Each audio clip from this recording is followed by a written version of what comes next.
Dime lo que sea, Sonic. Soy tu mejor amigo. Los mejores amigos no se guardan secretos. Es que...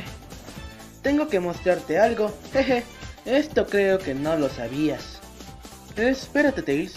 Solo me falta un poco y ya lo verás, amigo. Ajá, así. Solo acomodamos un poco por allá, un poco por ahí y... ¿Qué es lo que me querrá mostrar? ¡tada! Pero yo pensaba que eran zapatillas. Bueno, hablando en claro, creí que ya lo sabías. No te llamo tonto ni nada, solo pensaba. Eso me ofendió.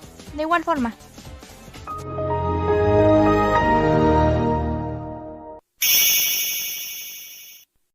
Oye, Sonic, yo también tengo un secreto. ¿No lo querrás saber?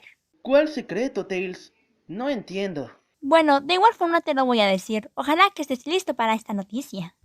¡Soy una chica! Ajá, con que sí. Entonces, eso significa... Hola, hermosa.